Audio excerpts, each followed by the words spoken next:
Hello friends, thanks so much for joining me on my channel today. Today we will be doing some housework and I wanted to talk to you guys about the importance, the magnitude of what it means to be a homemaker.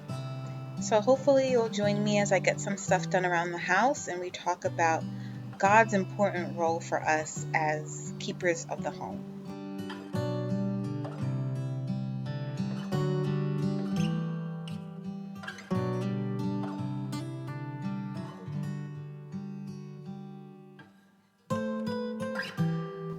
So I thought it would be a good idea to start off with a quote. I love quotes, especially good homemaking quotes. This one is from Laura Ingalls Wilder, and here it is. It belittles us to think of our daily tasks as small things, and if we continue to do so, it will in time make us small. It will narrow our horizon and make our work just drudgery. There are so many little things that are really very great, and when we learn to look beyond the insignificant appearing acts themselves to their far-reaching consequences, we will despise not the day of small things.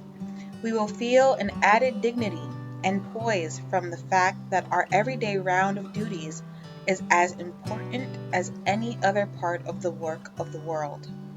And just as a little thread of gold running through a fabric brightens the whole garment, so women's work at home, while only the doing of little things, is like the golden gleam of sunlight that runs through and brightens all the fabric of civilization.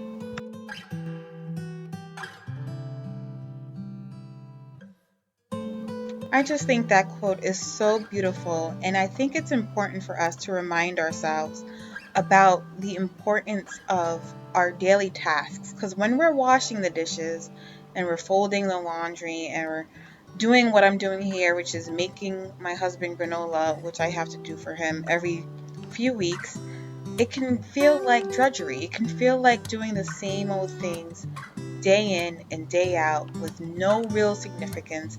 The food that we make gets eaten up, the clothes that we wash get dirty again, the beds that we make get slept in again, but it's such an important role. And I think that the more we look into it, the more we can see how it is that God uses the homemaker and her role in the home to bless others and to create a space of grace and beauty.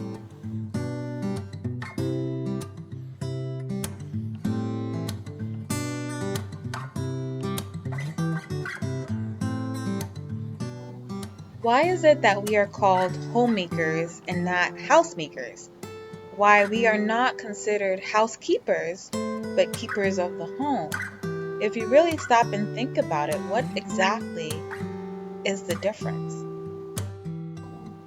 Well, we all know a house is a building that has walls, doors, a roof, some windows, and it's a place where one resides. But the home is a place where one abides. The home is more than just a building. It is a place of dwelling.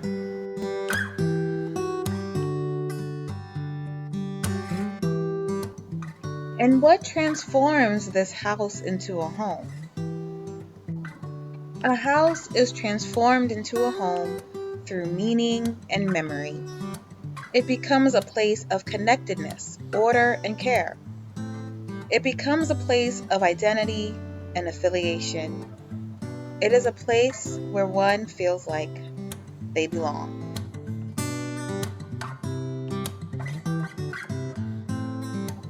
Home is a rooted place, a grounded place.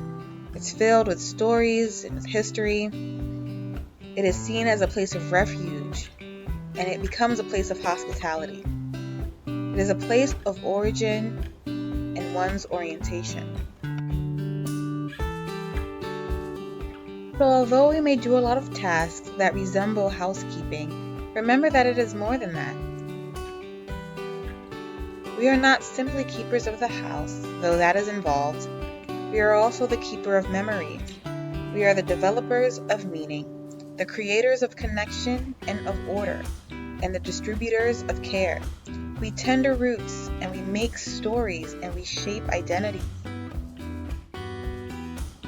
And although it may seem like we are only preoccupied with the physical needs of our household, we are actually concerned with spiritual values as well.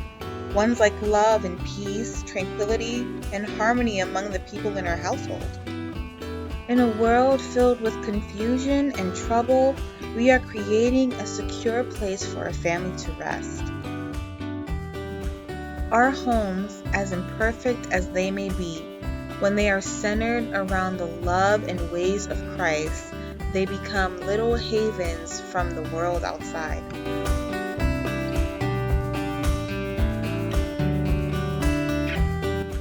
There's another homemaking quote that I love, this time from Janie Ortlund. And she says that our home should be a reflection of our eternal home, where troubled souls find peace, weary hearts find rest, hungry bodies find refreshment, lonely pilgrims find communion, and wounded spirits find compassion. I hope you are beginning to see the weight of responsibility that we homemakers carry. It is surely no insignificant or menial task. So the next time you have a sink full of dirty dishes, dinner to make, laundry to fold, kids to bathe, diapers to change, husbands to encourage, floors to sweep, remember that it is more than just small little tasks. You have been given a huge role to play in God's glory story. And on that note, I think it's best to leave you with one last quote. This one is from J.R. Miller, and it's just so good.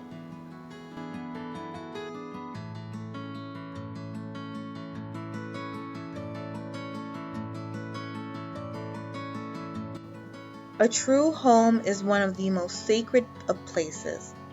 It is a sanctuary into which men flee from the world's perils and alarms. It is a resting place to which at close of day the weary retire to gather new strength for the battle and toils of tomorrow. It is the place where love learns its lessons, where life is schooled into discipline and strength, where character is molded. Few things we can do in this world are so well worth doing as the making of a beautiful and happy home. He who does this builds a sanctuary for God and opens a fountain of blessing for men.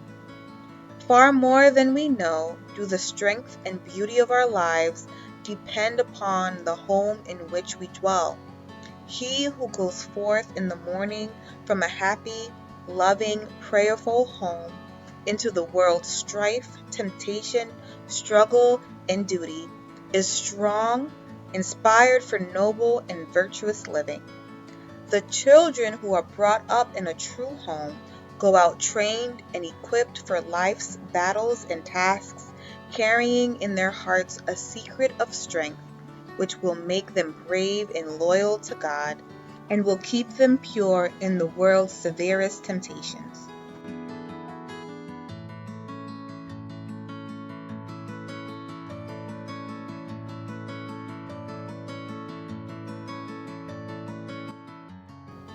Well, that's all I have for you in this video today. I hope you were encouraged by the words and quotes shared in this video. And until next time, happy homemaking.